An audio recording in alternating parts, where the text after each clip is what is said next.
CBS News has learned that a federal judge has ordered the names of 3 people who helped George Santos make bail last month to be revealed on Friday. Yeah, a major development there because this follows lawyers for the New York representative saying their client would rather go to prison until his trial begins rather than reveal who paid his bail in the federal fraud case against him.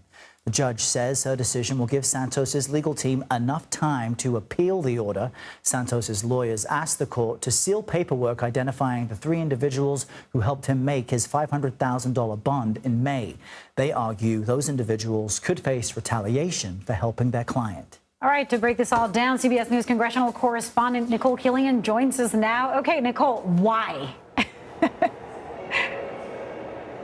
Well, look, I don't think it's any surprise here that George Santos wouldn't necessarily want people to know who paid his bond. And so his defense attorneys are arguing that they, claim that by releasing the identities of these individuals, that could cause harm, that could potentially create retaliation against these individuals, potentially cause other undue harm, whether that's them losing their job. And so that's why his defense attorneys argue that the congressman would rather go to jail than to have to give up the identities here. I would point out, though, that in the day after this indictment and the congressman pleading not guilty to those 13 charges, we asked him up here on Capitol Hill who paid his bond, and he declined to comment at that time and has declined comment since then. I think what's interesting to note about this filing is that it now appears that the House Ethics Committee also has some interest in finding out who these individuals may have been as well, and have asked the congressman about it.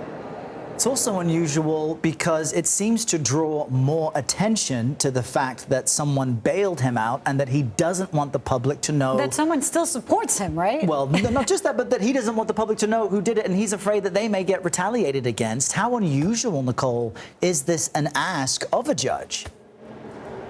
Well, I think, again, this is obviously a very highly sensitive case. So we know that certainly in the case of the congressman, he has continued to defend his innocence. And so from that standpoint, that could be part of why he doesn't necessarily want to put that information out there, especially while this case is still ongoing. So, obviously this was his chance and his attorney's chance to present their response to this request. Keep in mind, this is a request coming from media organizations. So from that standpoint, certainly the congressman declining at this time to unveil this information to the media. And as I said, we have asked him point blank as well. So this is certainly part of litigation that remains ongoing. So it will be interesting to note whether the media organizations appeal this or how this plays out going forward. But again, for now, the congressman hoping to keep tabs or hoping to keep things quiet on the front of these individuals and not really wanting to disclose that information at this time, which is his right. Right. So I want to switch gears a little bit and go back to a conversation we were having yesterday, because the GOP-led House Oversight Committee is expected now to move forward with their efforts to hold FBI Director Christopher Wray in contempt of Congress. We expect that to happen on Thursday. What more are we learning about that possibility? And just for our audience, if you can remind us what that's all about.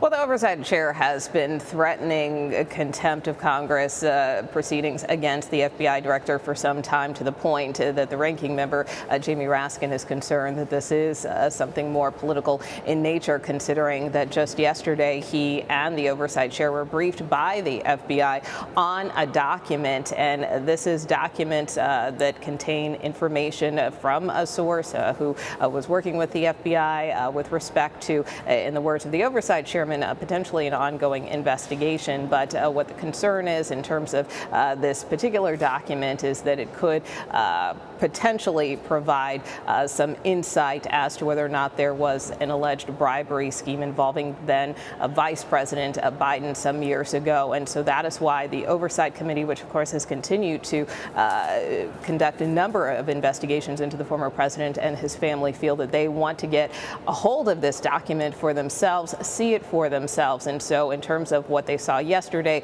they viewed this document in a secure facility here at the Capitol, but that is not good enough for the oversight chairman. He actually wants to have that physical document in hand, and he says anything short of that, he does intend to move forward with contempt of Congress. I asked him, if you've seen the document, why do you need to move forward with contempt, especially when the FBI is cooperating? But he claims that, this is a document from a verified source. There's been some questions about whether or not this is a legitimate source. And also, Speaker Kevin McCarthy has his back on this. He said, and he told reporters, that he feels that the committee as a whole should be able to have this document and should be able to view the document, not just the leaders of the committee. And so he has said that he is willing to hold a full House vote with respect to contempt of Congress against the FBI director if it comes to it, potentially as soon as next week. Just quickly, I want to follow up on that. So do you suspect that the goal is to reveal it, to release it, to leak the document? I mean, because why else, if you've already seen it, do you need it? And that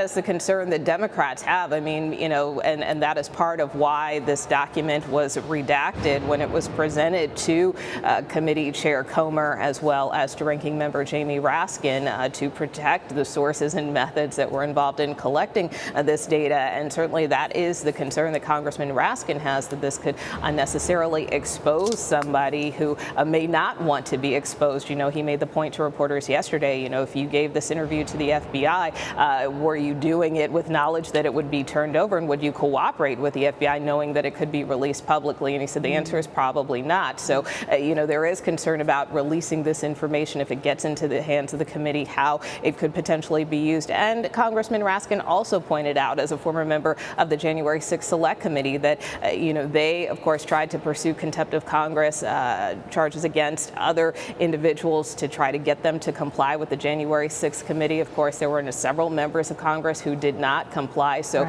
in the view of Congressman Raskin, he thinks it's kind of laughable that they would try to go, against the FBI, particularly at a time when the FBI is cooperating. And in the case of the January 6th committee, many of the lawmakers that they wanted to cooperate did not. So clearly a very stark divide here on this panel. But for now, Oversight Chair Comer does intend to move forward Thursday. All right, heated politics. Nikole Killion, thank you. Thanks, Nikole.